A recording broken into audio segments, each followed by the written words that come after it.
Muy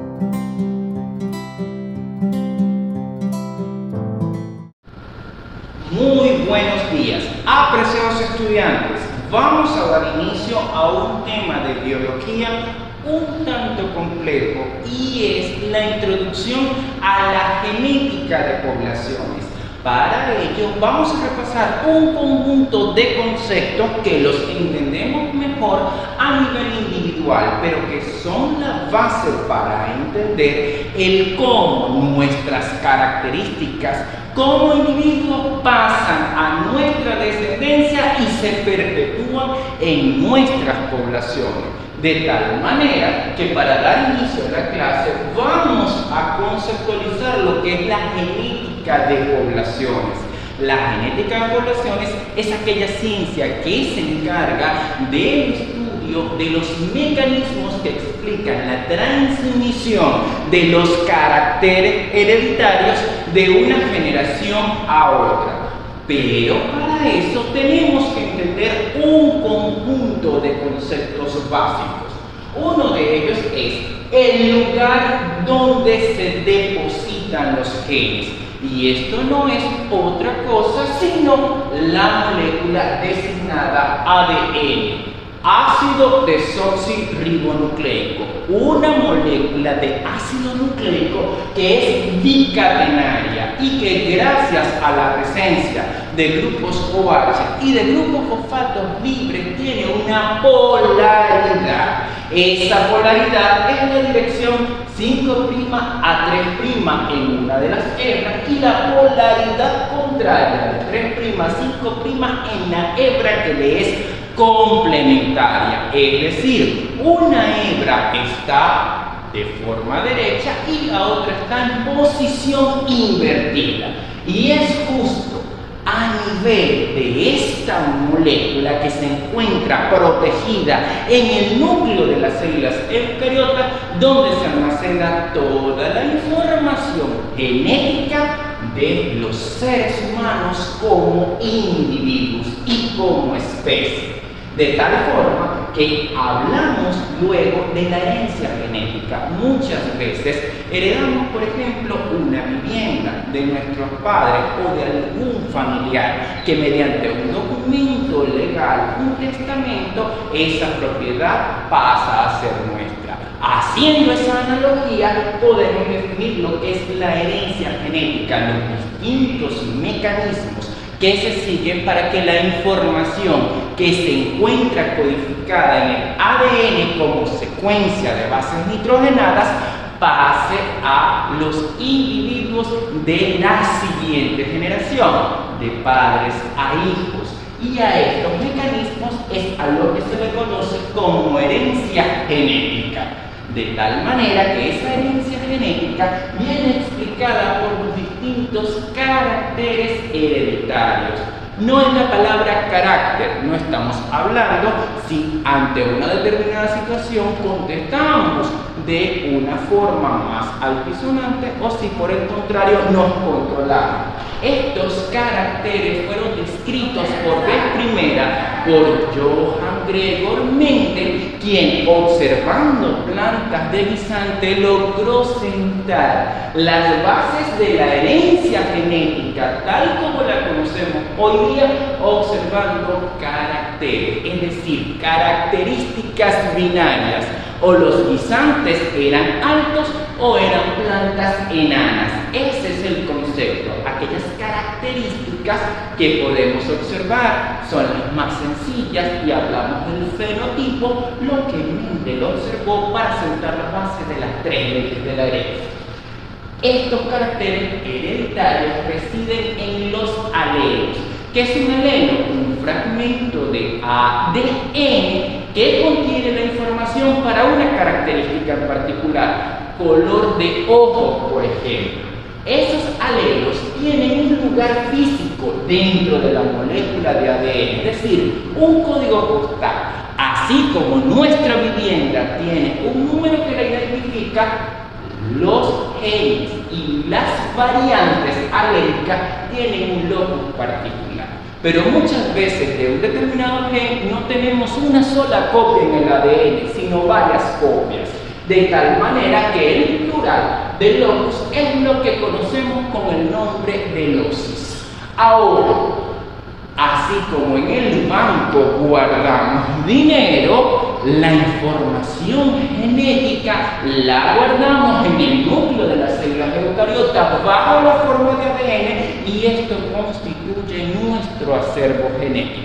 Primariamente como individuos, y cuando hablamos del acervo genético del mayor número de individuos humanos, estamos hablando de nuestro acervo genético individual o colectivo. Y esto nos ayuda a entrar en el concepto que es la piedra angular del primer tema, el de poblaciones, conjunto de individuos de una misma especie que comparten un periodo de tiempo determinado, un espacio geográfico particular y la característica que subrayo: pueden generar descendencia cuando macho y hembra conciben a un nuevo ser. De esta primera parte de la clase quiero que elaboren una síntesis. Esa síntesis es principalmente destinada a los conceptos de población y genética de poblaciones, dando tu punto de vista sobre los mismos, y el único requisito formal es incluir una referencia o cita. Segunda parte de la clase. Vamos a hablar de las variaciones genéticas, pero esta vez ya a nivel poblacional, señalando que cada individuo porta distintos alelos. Dichos caracteres pueden observarse fácilmente cuando hablamos de variaciones fenotípicas. Ya mencionamos la estatura, el color de ojos, el color del cabello, la forma del cabello, que serían características internas fácilmente detectables en una población. Un ejemplo: las poblaciones del norte de Europa, por regla general, tanto hombres como mujeres tienen una estatura superior a las poblaciones de esta parte del mundo, por ejemplo, en nuestro país, Venezuela. Y hay variaciones de tipo escondido o críptico. Para poderlas evidenciar necesitaríamos, por ejemplo, un análisis de ácido nucleico, la secuenciación del ADN. Y ahora entramos en dos condiciones importantes de la genética de poblaciones. Una condición que tomamos como ideal, como utópica: equilibrio Hardy-Weinberg. Y esto es un estado donde las fuerzas son iguales a cero. Supongamos que tenemos un juego como alar la cuerda. 3 personas de un lado, 3 personas del otro, y justo en el medio hay un charco. La idea del juego es alar la cuerda para ver quién cede y quién cae hasta ese estanque o charco. Entonces, el equilibrio de Hardy-Weinberg en genética de poblaciones sería el estado donde las fuerzas son iguales y por lo tanto no hay cambios. Eso a nivel poblacional es muy poco probable que ocurra, porque implicaría literalmente que las poblaciones estuvieran aisladas, sin contacto con personas de otros países, con personas de otros estados.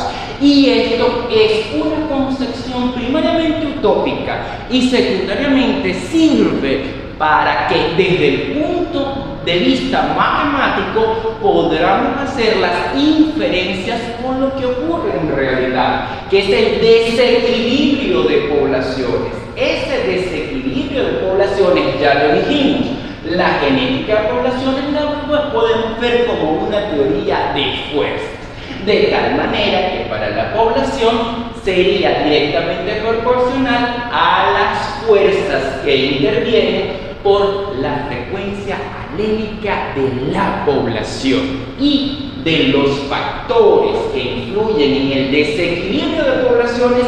El más importante, el que condiciona todo, es la selección natural, que la podemos ver desde un punto de vista simplista como la supervivencia del más apto. ante un determinado cambio, los individuos que se adapten mejor a dicho cambio tendrán entonces la alternativa de pasar sus características a la descendencia y de perpetuarlas en consiguiente. Ahora, otros eventos como la recombinación que ocurre cuando papá fusiona su material genético con el de mamá y se forma un huevo cigoto, y ocurre el evento de entrecruzamiento del material genético, genera individuos distintos, y es la razón por la cual todos sus hermanos son diferentes a pesar que vengan del mismo padre y de la misma madre.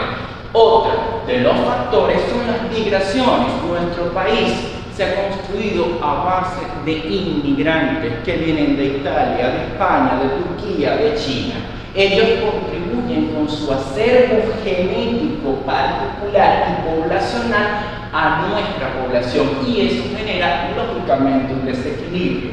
Para poblaciones de un pequeño número de individuos, la deriva génica explicaría por qué cambios sustanciales son mucho más evidentes cuando el número de individuos de una misma especie, de una misma población, se ve sometido a un factor o perturbación. Y las mutaciones, que pueden ser puntuales o pueden tener una gran escala a nivel cromosomal. De esta parte de la clase quiero entonces plantearles, no desde el punto de vista de la evaluación, sino desde el punto de vista del razonamiento, dos situaciones distintas. Supongamos una población de avispas donde las hembras perdieron la capacidad de volar. Son hembras que no tienen alas, pero desarrollaron un mayor tamaño. De acuerdo a los posibles factores que pudieron mediar la desaparición de las alas de la hembra, quiero que razonen lo siguiente. Si fue por recombinación, deriva génica, selección natural, mutaciones o migraciones. Y la pregunta más importante, ¿esa especie estaría viva o estaría condenada a desaparecer? Y en un segundo ejercicio, en una población de moscas de la fruta, ya no con ojos rojos, ya con ojos violeta, y le ponemos nombre y apellido, Drosophila venezuelensis, de apenas 50 individuos, ocurre un cambio que afecta a un total de 10.